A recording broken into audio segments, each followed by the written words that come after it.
This is yet another comic book that I don't really know much about. I saw it on the library shelves.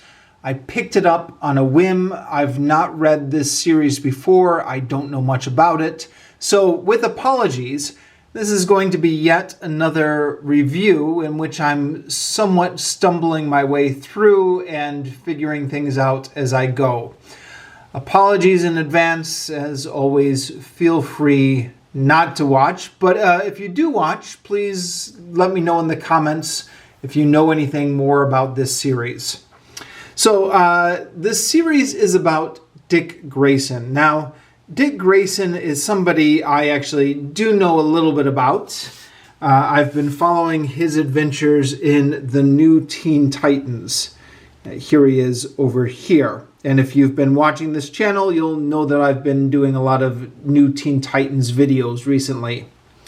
So Dick Grayson was the original Robin. And then in the 1980s, he graduated from Robin to Nightwing, where he was with the New Teen Titans. And that's where I know him best from. But I stopped following comics in the early 90s, and the character has gone on to other adventures. So when I saw this in my library, I thought, oh, okay, this will be interesting. I'm reading about him in the New Teen Titans. Will be interesting to see what the character is up to now. Although it turns out now isn't exactly now, because these comics were originally published in 2014. So I guess it's a little over 10 years ago. But, I'm filling in the gaps in my decades of missing comic books. So this is, I guess, what was happening to Dick Grayson in 2014. So, like I said, although I've been reading a lot of comic books on this channel recently, there were a few decades where I just wasn't following it at all. There were a few decades where I wasn't following comics at all. So I am trying to reconstruct those missing decades a little bit. And this, again, somebody who knows more can help me out in the comics. But it looks like at this point in continuity, Dick Grayson, after having been Robin, and then after having been Nightwing, somewhere here it gives his age. Where is it? Somewhere in these pages it says his age is 21. And if I can't find the exact quote from the comics, you'll just have to take my word for it. Which is somewhat surprising how much continuity this character has behind him and is still only 21. I mean, I know it's comics and you can't take it that seriously. Of course, you never know how much continuity is still in continuity, right? How much of this has been erased by the various reboots. And I believe under the current continuity, Dick Grayson became Robin at age 8, which is probably as young as DC editorial thought they could reasonably make Robin. So that gives him a little bit more space to have had all these adventures as a teenager. But anyways, he's 21 years old here because nobody ever ages much in comics. He has been exposed by the crime syndicate and had his identity leaked out to the world, and then had some sort of thing where he was believed dead. Either he faked his own death, or I don't know. I guess the supervillains made an attempt to kill him or something like that, but the whole world believes he's dead. So he then, because everyone else believes he's dead, is recruited by the spy agency Spyral. And the spy agency Spyral has what I think is maybe deliberately reminiscent of what's I'm blanking on the name now. Nick Fury, Agents of S.H.I.E.L.D. comics from the 1960s. I think some of this stuff is, I think, meant to deliberately evoke that era and those comics. And again, I suspect this is deliberate, although I could be wrong. Anyways, the agents, Spyral is the name of the spy agency. And there is, in the material in the back here, there's a little bit of explanation. This is the series pitch. So, Dick Grayson, former sidekick, former superhero, his identity revealed to the world, believed dead by everyone, save his mentor, Batman. Dick is a man who does not exist. Spyral, an international spy organization run by Kathy Kane. So, unless I missed it, Kathy Kane does not appear in this volume anywhere, but I guess maybe this is previous continuity. Specializes in mind erosion, brainwashing, and misdirection. Tasked with keeping an unblinking eye on all emerging superhumans and trapping those that cross the line in their sticky threads. Kathy Kane has given Batman clear instructions that he should never try to find Spyral. They do not exist.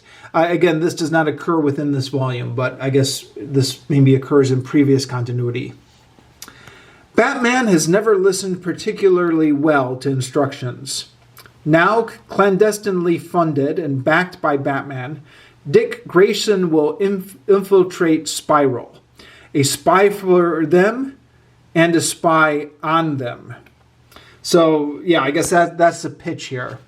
Dick Grayson gets recruited for Spyral, but he's also spying on Spyral for Batman. And it's a little bit unclear from these pages exactly what Spyral does. I guess they're another comic book spy agency that is trying to stop the bad guys.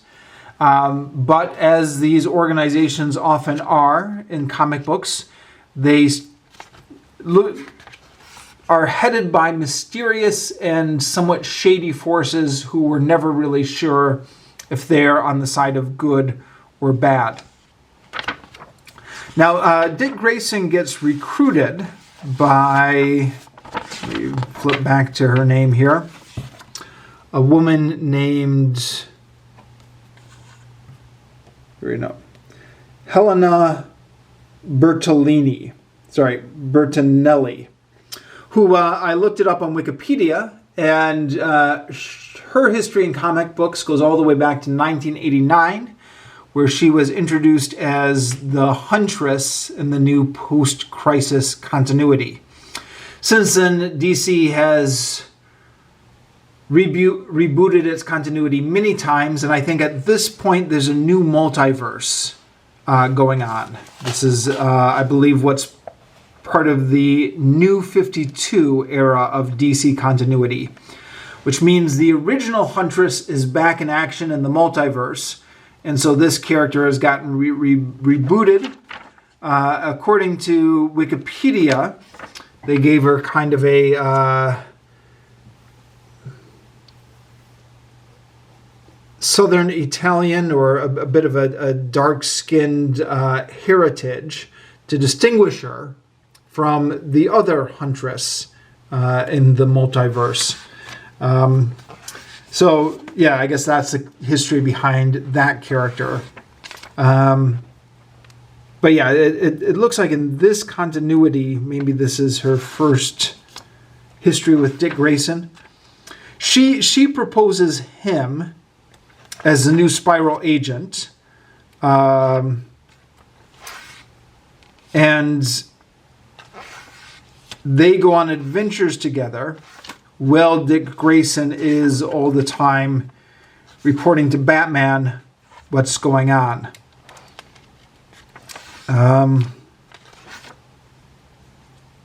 Yeah. So what's going on in here. Dick Grayson is being trained to use a gun here. And you can see, yeah, right in the cover here, this is Dick Grayson the spy with a gun.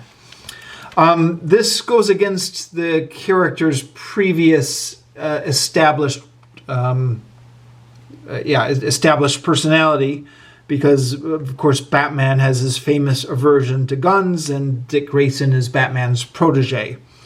But to give credit to the comic, they address this head-on. They talk about multiple times how he's not comfortable with guns. The other agents are training him how to use guns.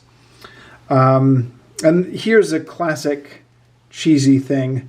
This agent is calling him Wing Knight. I guess that's a play in his previous name, Nightwing. He says, "That's not my name. My name is..." And then we switch over here to her saying what his name is, Dick, as in Dick Grayson. So, yeah, I don't know how many jokes have been made about this. They're not above making a few Dick jokes here. You think you know Nightwing, you don't know Dick. So, yeah, to point out the obvious, when this character was introduced in, I believe, the early 40s, 1941, I want to say, and somebody check that on Wikipedia for me, Dick was a common name for boys and didn't mean what it wasn't commonly used as slang the way it is now. But here we are, some 80 years later, and now I guess when we have Dick, we have to make some Dick jokes with it.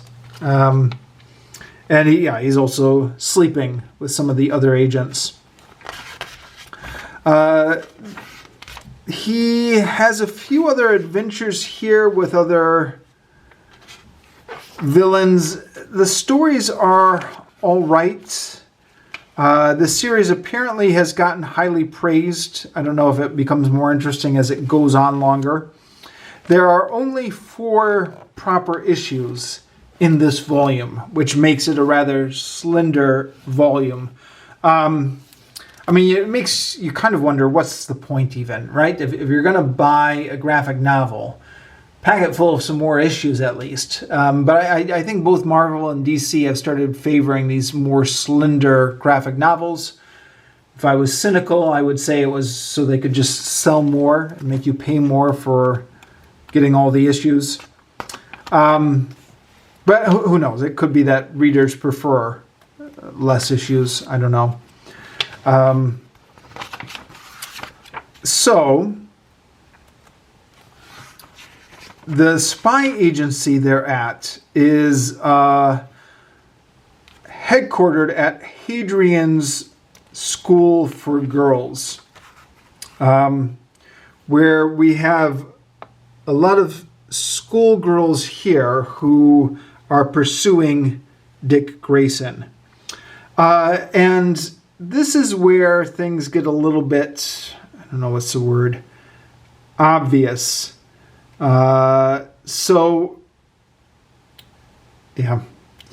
You know, the primary audience for superhero comic books has always been young boys, preteen boys, teenage boys. And so you're giving the audience what they like, and to a certain extent this is supposed to be wish fulfillment, right? So the idea that there's a bunch of girls in school uniforms lusting after the character and chasing after him is, I guess, part of the package. And I'm willing to accept that to a certain extent. I roll my eyes a little bit when it gets too obvious. So these girls are making lots of comments about their butt size throughout the whole thing. They're talking about how man crazy they are and chasing him. he leads them on a chase, and yeah, here we go. Hadrian's finishing school. And this is the chase that he leads them around, and this is, I suppose I don't get any points for noticing that this is reminiscent of Harry Potter. This little chase that he leads them around on. He at one point makes a mention about how he's being chased by college girls. Let me see if I can find that.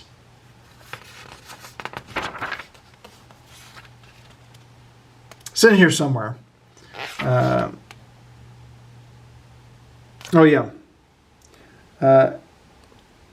And chased by college girls.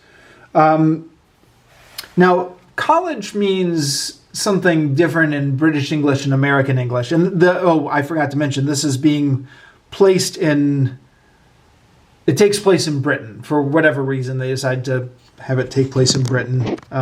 Maybe so that the idea of this school could look a little bit more, what's the word, posh, classical. So yeah, it's unclear to me if these are supposed to be high school girls or university girls, but then at the end where he's exposed, they make him the gym instructor. And then this very last line here, an alert headmistress to break out 6 paddles. Those girls were out past curfew. At St. Hadrian's and at Spyral, there is always punishment for indiscretion. Okay, so paddling the schoolgirls in uniform, that's a little bit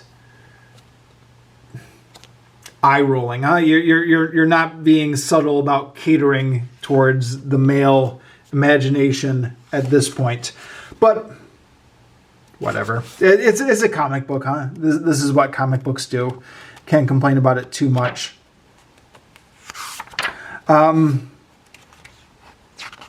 So yeah, I said there was only 4 comic books in here. There's actually a 5th one here, which made no sense to me. This is about something 5 years in the future, in which Dick Grayson, it starts off with him being hanged, and then we go back in time, and I'm like, what is going on here? So I had to look this up. And Future's End was, I guess, the DC-wide crossover event that they were doing for that year, where all the characters were imagined 5 years in the future after some sort of apocalypse from the world being conquered by parademons or something like that.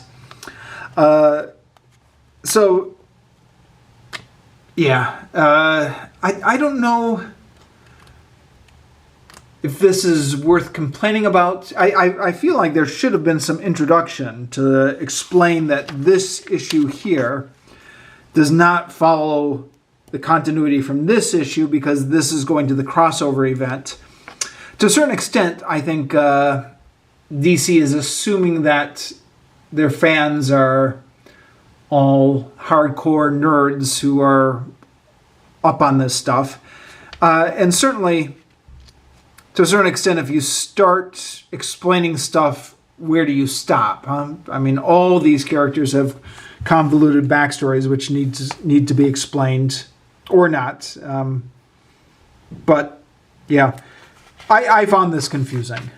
This last one starts off 5 years from now, and then each page goes back earlier in time. And there are some clever things with the way the story is woven together. Because I was confused by what this issue was and how it fitted into the continuity, I did research this a little bit on the internet. And I came across a few reviews which praised this for how well it embedded little details in here. I mean, it's one of those stories that goes in reverse. And then after you read the last page, you go back and you read the first page, and you're like, that's how it fits together. And then you reread the story again, and you can see those little details fitting together now that you know what had happened at the very beginning. Kind of like that movie Memento or something like that, where it all fits together once you figure it out.